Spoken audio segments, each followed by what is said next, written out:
Hello student, this is doctor Himanshu Ojha, आपका अपना college काका। तो यूपी राउंड 2 का रिजल्ट भी आ गया है। बहुत सारे बच्चे वेट कर रहे थे लगातार।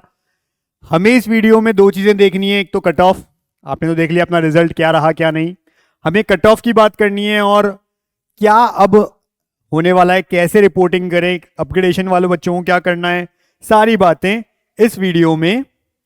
तो सबसे पहले तो आप कट ऑफ देख लीजिए और स्क्रीनशॉट ले लो आप आराम से। जो भी कट ऑफ से उनके स्क्रीनशॉट आप आराम से ले पाए।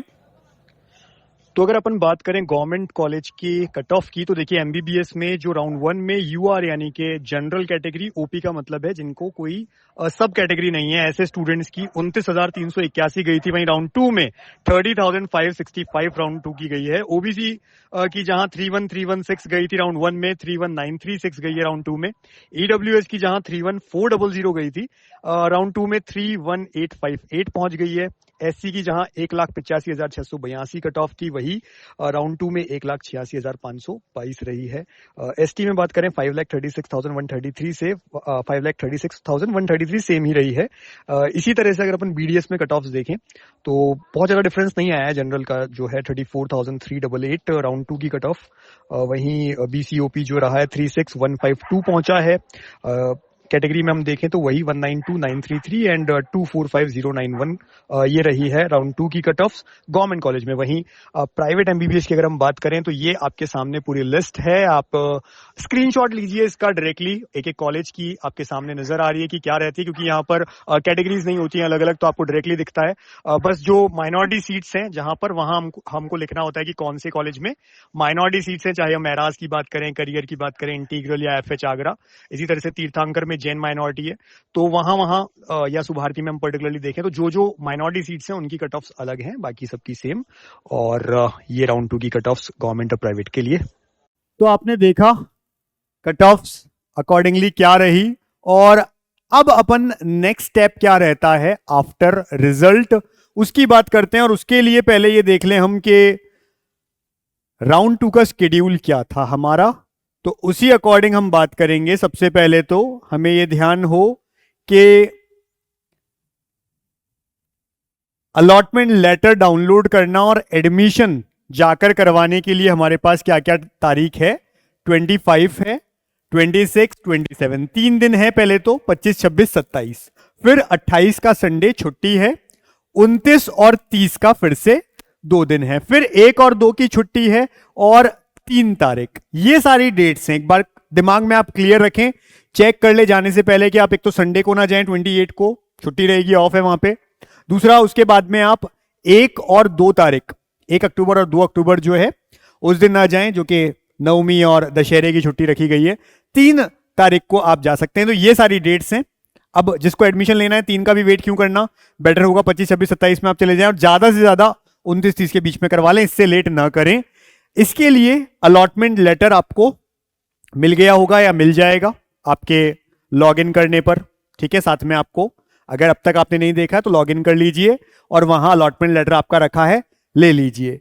उसमें भी कुछ पॉइंट्स होते हैं, वो सब चीज आपको करनी है। उसके अलावा भी सारे डॉक्यूमेंट्स लेके जाने हैं। कहां जाना है, तो अलॉटमेंट लेटर में जो लिखा है कॉलेज का नाम, राउंड 1 के बाद भी हमने पूरा दिखाया था, बताया था कैसे कैसे। राउंड 2 क्योंकि हो गया है, सेम तरह का अलॉटमेंट लेटर आता है। अलॉटमेंट लेटर में एक नोडल सेंटर का नाम लिखा है। ये वो नोडल सेंटर जरूरी नहीं है कि जो आपने फॉर्म में फिल किया हो, इसलिए पहले बात तो दिमाग से निकाल दो। फॉर्म में आपने फिल किया था, जो भी आपके अकॉर्डिंग आपके क्लोजेस्ट था वो आपने भर दिया था। यहां क्या होता है, जो गवर्नमेंट कॉलेज अलॉट हुआ है, लगभग सभी गवर्नमेंट कॉलेज में उसी कॉलेज का नोडल सेंटर आ जाता है, तो जो आपको अलॉट हुआ है वहीं जाना होता है। फिर भी देख लेना वहां पे क्या लिखा हुआ है। प्राइवेट कॉलेजेस के लिए जो नोडल सेंटर बनते हैं वो गवर्नमेंट कॉलेज बनते हैं, तो आप एक बार चेक कर लो आपके अलॉटमेंट लेटर में जो लिखा है, जो नोडल सेंटर, वहां आपको जाना है। और जाना है सारे डॉक्यूमेंट्स के साथ, फीस के साथ। अब फीस अगर आपको नहीं भी पता एग्जैक्टली क्या करना है क्या नहीं करना है, तो आप वहां पहुंच जाओ साथ में क्या लेकर के, अपना एक चेकबुक लेकर के उस सिटी में चले जाओगे, कॉलेज पहुंच जाओगे, डॉक्यूमेंट्स वगैरह दिखा दोगे, उसी समय पूछ लोगे भाई एग्जैक्ट फीस कितनी है, हमें डीडी बनवाना है। अगर ऑनलाइन ले लेते हैं वो तो बहुत अच्छी बात है। अगर डीडी के लिए ही कहते हैं वो, जैसे प्राइवेट कॉलेज में डीडी ही चलता है, गवर्नमेंट ने कहीं पर ऑनलाइन मांग लेते हैं तो ठीक है, आप उसी समय ऑनलाइन पेमेंट कर देना। लेकिन अगर डीडी ही चलता है तो आप उनसे केवल एग्जैक्ट अमाउंट पूछ लेना, उसी सिटी के किसी भी बैंक में चले जाना, चाहे आपके बैंक की ब्रांच है नहीं है, किसी भी बैंक में चले जाना, जाकर के अपना ये जो आपके साथ में चेकबुक लेके जा रहे हैं उस चेकबुक को काटना, जितने का वो बोले आपको बनवाना है, 1 घंटे में डीडी वो दे देंगे, लेकर के सारे डॉक्यूमेंट्स लेकर के सबमिट कर देना। तो ये होता है तरीका। ऐसे ही जो बॉन्ड चाहिए होता है, आप उस सिटी में जाकर के उनसे बॉन्ड का फॉर्मेट ले सकते हैं अगर आपके पास नहीं है। उसी सिटी के जो कोर्ट है वहां जाकर के आप नोटरी से बॉन्ड बनवा सकते हैं। तो इसके लिए इतनी टेंशन नहीं लेनी, आपको तो सारे डॉक्यूमेंट्स अपने ओरिजिनल और उनकी फोटोकॉपीज वो जरूर लेके जानी है, बाकी चीजों की टेंशन मत लो। अब इसमें हमें क्या ध्यान देना है, ऐसे बच्चे जिनको अपग्रेडेशन मिला है, क्या होगा हमने बता दिया कि रिपोर्टिंग जो होनी है वो कहां होनी है। पहली बात तो ये ध्यान रखें आप सब लोग, जो रिपोर्टिंग होनी है, रिपोर्टिंग का मतलब है जो डॉक्यूमेंट सबमिट होना, डॉक्यूमेंट्स वेरिफिकेशन होना,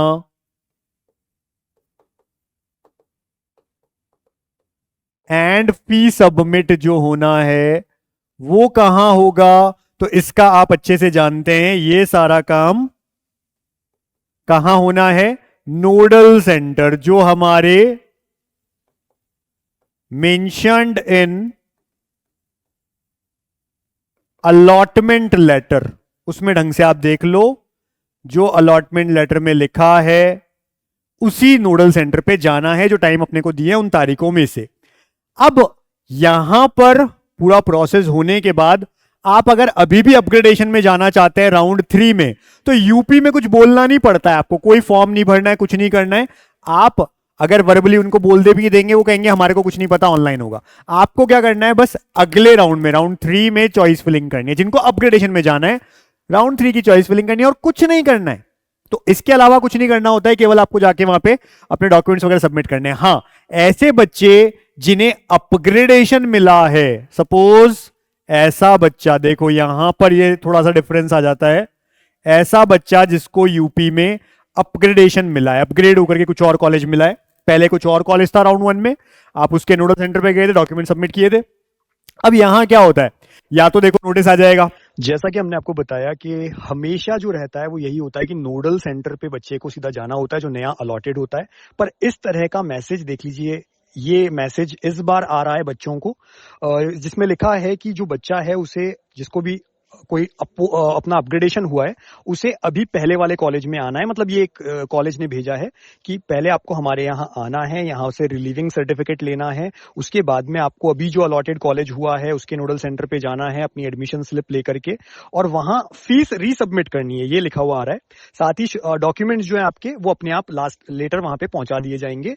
फी रिफंड के लिए जिन्होंने ऑनलाइन फीस सबमिट की है उनको अपने बैंक अकाउंट की डिटेल्स देनी पड़ेगी, फोटो कॉपी देनी पड़ेगी पासबुक की साथ में, और आधार कार्ड, ये चीजें देनी पड़ेगी। जबकि 2,000 रुपए एडमिशन चार्जेस जो हैं वो डिडक्ट होकर के बाकी का सारा अमाउंट उन्हें मिल जाएगा। इसी तरह से अगर किसी बच्चे ने डीडी से दिया है तो उनका डीडी वापस हो जाएगा, उसके लिए उनको वो 2,000 रुपए जो एडमिशन चार्जेस है वो देने पड़ेंगे, बाकी उनका डीडी एज इट इज उनको वापस कर दिया जाएगा। तो ये मैसेज भी इस बार मिल रहा है बच्चों को। अब देखना ये होगा कि जो यूपी काउंसलिंग है क्या वो अपनी तरफ से कोई नोटिस निकाले, वरना ये एक डायलेमा बन जाता है, क्योंकि लास्ट ईयर तक नोडल सेंटर पे डायरेक्टली जाना होता था और अपने आप डॉक्यूमेंट्स ट्रांसफर होते थे, जबकि इस बार कहा तो यही जा रहा है, जो कॉलेज है वो भी यही कह रहा है कि डॉक्यूमेंट्स तो अपने आप ट्रांसफर कर देंगे हम, लेकिन आपको रिलीविंग लेटर लेकर के जाना पड़ेगा। तो एक मैं फिर से ये बोलूंगा, क्योंकि ये कॉलेजेस की तरफ से बच्चों को डायरेक्ट मैसेज आए हैं, इसलिए ये बात मैं आपके सामने कह रहा हूं। तो जैसा अगर आपको आपके कॉलेज ने ऐसा मैसेज भेजा है तो फिर उस रूल को आप फॉलो करिए, उसको जरूर फॉलो करना पड़ेगा आपको। नॉर्मली क्या रहता है वहां पर, अपग्रेडेशन के लिए भी आपको जो नया नोडल सेंटर है आपके अलॉटमेंट लेटर में लिखा है वहां पहुंच जाओ, डॉक्यूमेंट्स अपने आप ट्रांसफर हो जाते हैं, नोडल टू नोडल डॉक्यूमेंट्स अपने आप ट्रांसफर हो जाएंगे। आपको वहां जाना है, इन केस फीस में कोई डिफरेंस है तो वो डिफरेंस अमाउंट पे करना है। आपको क्या करना है, अपग्रेडेशन वालों को report to the new nodal centre. New nodal centre मैंने क्यों लिखा है, क्योंकि राउंड 1 में आप जिस नोडल सेंटर पे गए थे वो ओल्ड हो गया, उसको आप ओल्ड मान लो। न्यू मतलब अब जो आपको अलॉट हुआ है अलॉटमेंट लेटर में, उस वाले नोडल सेंटर पे जाना है, डॉक्यूमेंट्स अपने आप ट्रांसफर होते हैं। भी लास्ट ईयर तक यही प्रोसेस था, या तो अभी कोई नया नोटिस आ जाए, कुछ और हो जाए तो वो तो आपके सामने होगा, नहीं आता है तो यही फॉलो होगा कि आपको तो नए नोडल सेंटर पे जाना है, डॉक्यूमेंट्स अपने आप ट्रांसफर होते हैं। फीस का अगर कोई रिमेनिंग अमाउंट है पे कर दो। रिमेनिंग अमाउंट नहीं है, सेम है, तो कोई दिक्कत नहीं है। और अगर आपको पहले से ही ज्यादा आपने पे कर रखा है, अभी वाले कॉलेज में कम फीस है, उस केस में रिफंड हो जाएगा, लेकिन होगा कब? वही फरवरी, जनवरी फरवरी तक आपको रिफंड होगा।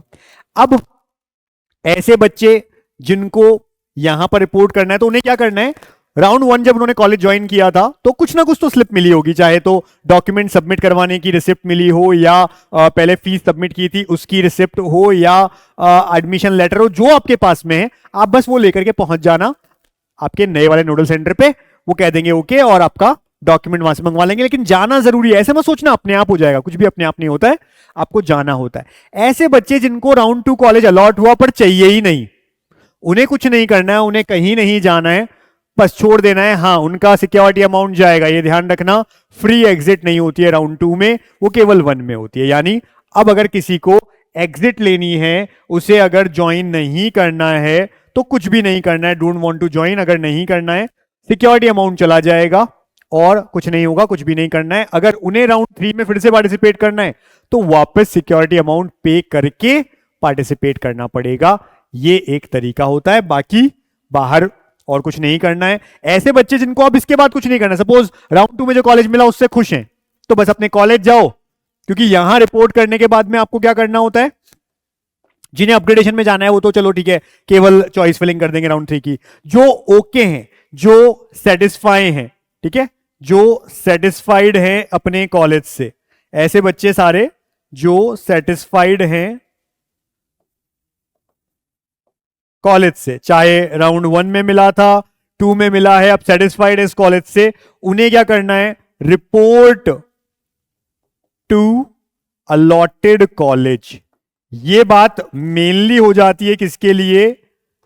प्राइवेट वालों के लिए, क्योंकि गवर्नमेंट में तो लगभग वही नोडल सेंटर आता है जहां आपका जो कॉलेज अलॉट हुआ है, तो इसलिए कोई दिक्कत नहीं, आप वहीं पर रिपोर्ट कर रहे थे।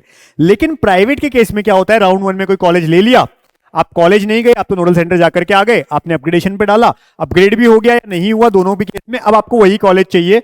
आप जाओ अब कॉलेज जाके बाकी फॉर्मेलिटीज पूरी करो, वहां भी वो फॉर्म फिल करवाएंगे, हॉस्टल की अलग चार्जेस लेंगे, सिक्योरिटी चार्जेस अलग लेंगे, वो सारे काम अब पूरे करो और क्लासेस लेना स्टार्ट कर दो। अगर आप राउंड 3 में भी जाना चाहते हैं, दोनों चीजें हैं, क्लास भी स्टार्ट कर सकते हो, तब भी आप चॉइस फिलिंग कर सकते हो राउंड 3 की, कोई नहीं रोकेगा। आप चाहें तो क्लास न ले, राउंड 3 की सीधी चॉइस फिलिंग पे जाएं, दोनों में से कोई भी तरीका आप अपनाएं, कोई दिक्कत नहीं है। तो यूपी में अब आपको नेक्स्ट स्टेप ये करना है कि डॉक्यूमेंट्स लेकर के जाना है नोडल सेंटर पे सारे, और जो आपको अलॉट हुआ है सारे डॉक्यूमेंट्स लेकर के, फीस लेकर के, फीस के लिए मैंने बता दिया क्या तरीका होना चाहिए।